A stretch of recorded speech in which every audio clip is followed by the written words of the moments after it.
سمجھنا، ان کے اوپر کھلواڑ کرنا، ان کی کسی چیز کے اوپر کہا لگانا اللہ تعالیٰ نے منع فرمایا ہے، اور یہ کبیرہ گناہ ہے۔ اللہ فرماتا ہے جن کا تم مذاق اڑا رہے ہو سکتا ہے کہ اللہ کے نزدیک تم سے بہتر ہو۔ اور عام طور سے مذاق اڑانے والے ذلیل اور خسیس لوگ ہوتے ہیں، اور جن کا مذاق اڑایا جاتا ہے وہ لوگ نیک اور صالح ہوتے ہیں۔ یہ ڈر ہے اگر مذاق اڑاؤ گے اللہ تمہاری نیکیوں کو ضائع کر دے گا، اور اللہ تعالیٰ ان کے گناہوں کو تمہارے اوپر ڈال دے گا، اور اللہ ان کی بخشش کر دے گا، اور اللہ تعالیٰ تم کو ذلیل و خوار کر دے گا۔ مذاق مت اڑانا، اور مذاق کا مطلب ہے مذاق سے منع حقیر سمجھنا، ذلیل سمجھنا۔ اللہ رب العالمین نے فرمایا، اس کے بعد والی آیت میں اللہ تعالیٰ نے فرمایا یا ایھا الذین آمنوا اجتنبوا کثیرا من الظن۔ میرے بھائیوں، سماج اور معاشرے میں برائی کیوں پھیلتی ہے، اختلاف کیوں ہوتا ہے، لوگ ایک دوسرے سے کٹتے کیوں ہیں؟ اس کی بنیاد بدگمانی۔ جس طرح ایمان پاک ہونا چاہیے، جس طرح اسلام صاف مذہب ہے، قرآن صاف ہے، اللہ کے نبی کی سنت صاف ہے، ویسے ہی ایک مومن کا دل بھی صاف ہونا چاہیے۔ جس دل میں کینہ ہو وہ سینہ نہیں اچھا، جس دل میں کینہ ہو وہ سینہ نہیں اچھا۔ پیر اور جمعرات کو تمام انسانوں کا عمل اللہ کے دربار میں پیش ہوتا ہے، اور اللہ ہر ایک کی مغفرت کر دیتا، لیکن ان دو مسلمانوں کی مغفرت نہیں کرتا، الا المتشاحنین، جن کے دل میں کینے اور بغض بھرے ہوئے ہیں، جو دوسروں سے کٹتے ہیں۔ اللہ تعالیٰ نے فرمایا یا ایھا الذین آمنوا اجتنبوا، اے ایمان والو خبردار، بہت زیادہ گمان کرنے سے بچو۔ بہت زیادہ گمان سے مراد یعنی اللہ تعالیٰ بہت زیادہ گمان سے بچا رہا ہے، یعنی گمان کے اوپر مت کسی چیز کی بنیاد مت ڈالو، بہت زیادہ گمان مت کرو، یعنی بدگمانی سے بچو۔ کیوں؟ ان بعض الظن اثم، کیونکہ بعض گمان گناہ ہوتے ہیں۔ اس سے مراد کیا ہوا؟ یعنی بدگمانی گناہ ہوتی ہے۔ اس سے مراد یہ ہے کہ اچھا گمان کرو اور بدگمانی سے بچو، کیونکہ بدگمانی یہ تمام اختلاف اور فتنے کی جڑ اور بنیاد ہے۔ کیا مطلب ہے اس کا؟ یعنی کوئی کسی سے حسد کرتا ہے، کوئی کسی سے دشمنی کرتا ہے، کوئی کسی کی غیبت کرتا ہے، کوئی کسی کی چغلخوری کرتا ہے، اس کا سینٹرل پوائنٹ، مرکزی نقطہ اور اس کی بنیاد کیا ہوتی ہے؟ بدگمانی۔ اس لیے برا گمان مت کرو، اچھا گمان کرو۔ بدگمانی، اللہ کے نبی فرمایا ایاکم والظن، خبردار گمان کرنے سے بچو، بدگمانی سے بچو۔ اللہ فرما رہا ہے ان بعض الظن اثم، بعض گمان گناہ ہیں۔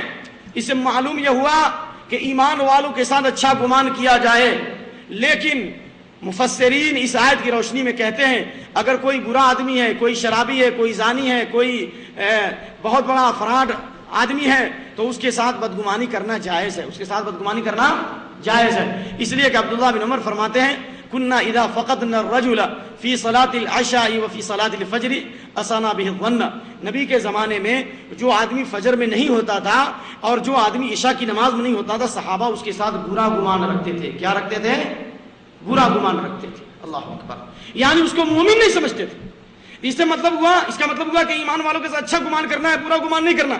لیکن جو دھوکہ باز فراڈی ہے اس کے ساتھ اگر بدگمانی کیا جائے تو کوئی حرج نہیں ہے۔ اس لیے میرے بھائیو، بدگمانی تمام فتنے کی بنیاد ہے۔ اللہ کے نبی کی حدیث عبداللہ بن عمر کی، ابن ماجہ اس روایت کو نقل کرتے ہیں، اور ابن ماجہ کے علاوہ یہ حدیث کسی دوسری کتاب میں نہیں ہے۔ وہ حدیث یہ ہے، عبداللہ بن عمر کہتے ہیں میں نے اللہ کے نبی صلی اللہ علیہ وسلم کو دیکھا کہ آپ کعبہ کا طواف کر رہے ہیں، اور کعبہ کا طواف کرتے ہوئے کعبہ کو آپ خطاب کر رہے ہیں۔ کیا کر رہے ہیں؟ ما اعظمک ما اطیبک واطیب ریحک ما اعظمک واعظم حرمتک، اے کعبہ تیری عظمت کا کیا کہنا، تیری بزرگی کا کیا کہنا، تیری خوشبو کا کیا کہنا۔ واللہ لحرم والذی نفسی بیدہ لحرمت المؤمن اعظم حرمۃ من، اے کعبہ ایک مسلمان کی عزت، ایک مسلمان کی آبرو، ایک مسلمان کا احترام، ایک مسلمان کا مقام، اے کعبہ تیری حرمت سے بھی زیادہ ہے، تیری تعظیم سے بھی زیادہ ہے، تیرے مقام سے بھی زیادہ ایک مومن کا مقام ہے۔ اللہ اکبر۔ وَأَن يُظَنَّ بِهِ إِلَّا خَيْرًا، اور نبی فرماتے ہیں کعبہ، اے کعبہ سن لو، ایک مسلمان کا خون، ایک مسلمان کی عزت، ایک مسلمان کی آبرو تیری حرمت سے بھی زیادہ ہے۔ وَأَن يُظَنَّ بِهِ إِلَّا خَيْرًا، اور مسلمان اور مومن کے ساتھ صرف اچھا گمان کیا جائے، برا گمان نہ کیا جائے۔ تو میرے بھائیو، اس حدیث کی تشریح کا موقع نہیں ہے، ورنہ میں آپ کو بتاتا۔ خلاصہ یہ ہے جب تک دنیا کے اندر ایمان والے موجود ہیں، کعبہ موجود ہے، جب ایمان والے ختم ہو جائیں گے، بخاری کی حدیث ہے ایک حبشی دو چھوٹی پنڈلیوں والا آدمی کعبہ کو اٹھا دے گا، جب تک مومن موجود ہیں کعبہ موجود ہے، جب مومن ختم کعبہ بھی ختم ہو جائے گا. یہ حدیث بخاری کی ہے. کاش وقت ہوتا تو میں اس مسئلے کو آپ کے سامنے واضح کرتا. اللہ تعالیٰ نے اس کے بعد فرمایا ولا تجسسوا، جاسوسی مت کرو. جاسوسی کا مطلب تو ہمیں مت پڑھو، کسی کے عیب کو مت ٹٹولو، کیا کھاتا ہے، کیا پیتا ہے، کہاں جا رہا ہے. اس آیت کی روشنی میں علماء نے استنباط کیا کہ کسی کی برائی کے بارے میں تلاشنا نہیں ہے. جب تک کسی کی برائی کھل کر نہیں آئے اس پر مواخذہ کرنا جائز نہیں ہے. جیسے امام ابن کثیر نے روایت نقل کی کہ عبداللہ بن مسعود کے سامنے ایک شخص کو لایا گیا وَلِحْيَتُهُ تَقْطُرُ خَمْرًا، اور اس کی داڑھی سے جو ہے شراب ٹپک رہا تھا. تو صحابہ پکڑ کے لائے، کہا کہ دیکھو یہ شراب پیا ہے، ذرا اس کا منہ سونھا جائے. تو عبداللہ بن مسعود نے منع کیا، منہ مت سونھو. کیوں؟ اس لیے کہ جب تک کہ کسی کی برائی ظاہر نہیں ہوگی ہم اس کی گرفت نہیں کر سکتے. اچھا گمان کرو اپنے بھائیوں کے ساتھ، جب تک برائی ظاہر نہیں ہوگی کسی کی گرفت نہیں کریں گے. اس لیے اگر کوئی ناٹک کر رہا ہے، کوئی برا کام کر رہا ہے، بند کمرے میں کیا کر رہا ہے، آپ کے لیے جائز نہیں ہے کہ آپ اس کے گھر کے چار دیواری کو چھلانگ لگا کر اور کان لگا کر کے آپ اس کے گھر کے اندر سنیں کہ کیا کر رہا ہے. اللہ اسے حساب لے گا.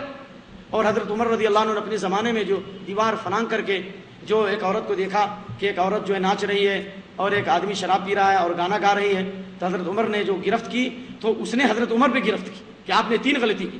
ایک تو یہ کہ آپ دیوار پھلانگ کے آئے، دوسرا یہ کہ بغیر اجازت کے آئے، تیسرا یہ کہ آپ تو ہمیں پڑے. حضرت عمر رضی اللہ تعالیٰ نے اپنی غلطی کا اعتراف کیا. بتانا یہ ہے کہ کسی کا عیب جب تک ظاہر نہ ہو اس کی گرفت نہیں کرنی ہے. کسی کا عیب چھپا ہو تو آپ اس کے قرید میں مت لگو.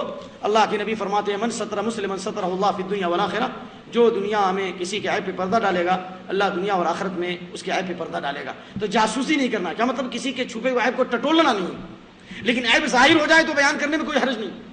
اور اس کے بعد اللہ نے کہا غیبت مت کرو. غیبت کس کو کہتے ہیں؟ غیبت کا معنی اللہ کے نبی نے فرمایا ذکرک اخاک بما یکرہ، اپنے بھائی کے عیب کو بیان کرو جس کو وہ ناپسند کرتا ہے. جس عیب کو بھائی کے سامنے بیان کرنے پر اس کو برا لگے اس کے غائبان میں مت بیان کرو. اگر اس کو برا لگتا ہے سامنے بیان کر دو گناہ نہیں ہوگا، لیکن غائبانے میں بیان کرو کہ یہ کیا ہے، غیبت ہے. اور غیبت کے تعلق سے ایک متکلم فی حدیث ہے الغیبت اشد من الزنا، غیبت کا گناہ زنا سے بھی زیادہ سخت ہے. ترمذی کی حدیث العیاذ باللہ.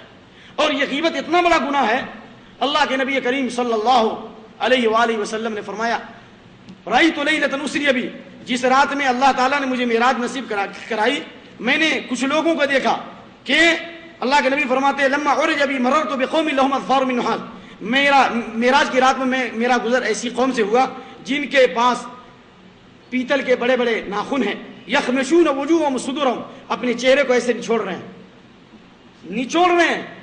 ہیں. میں نے کہا یہ کون لوگ ہیں؟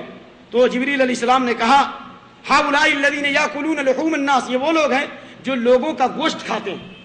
یعنی لوگوں کا گوشت کھاتے تھے، یعنی غیبت کرتے تھے. کسی بھائی کی پیٹھ پیچھے شکایت کرنا، غیبت کرنا، گویا کہ اس کے مرے ہوئے گوشت کو کھانا ہے. اللہ کے نبی صلی اللہ علیہ وسلم کے سامنے حضرت جبریل نے کہا وَيَقَعُونَ فِي أَعْرَاضِهِمْ، اور ان کی عزت و آبرو پر حملہ کرتے تھے.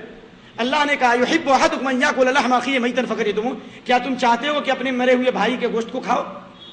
اللہ تعالیٰ نے غیبت کرنے کو مرے ہوئے بھائی کے گوشت سے تعبیر کیا. کیسے؟ ایک مرا ہوا جانور اس کو اگر آپ کاٹو گے تو اس کو احساس ہوگا نہیں ہوگا، ویسے ہی ایک بھائی جو تمہارا غائب ہے اس کے غائبانے میں اگر اس کی شکایت کرو گے تو اس کو اس کا احساس نہیں ہوگا.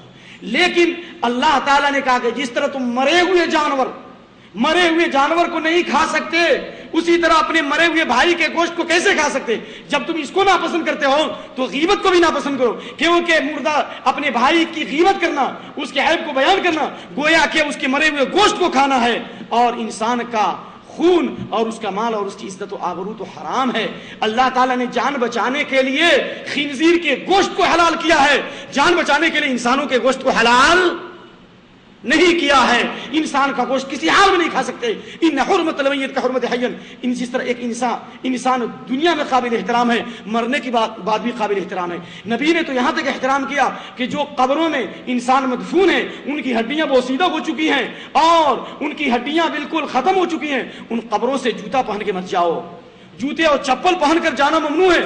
ابو داؤد کی حدیث اللہ کے نبی نے کہا تھا یا صاحب السبتیین اخلعہما، اے سبتی جوتا پہننے والوں اپنے جوتوں نکال لو، ان قبرستانوں سے اور ان قبروں سے جوتے پہن کے مت گزرو.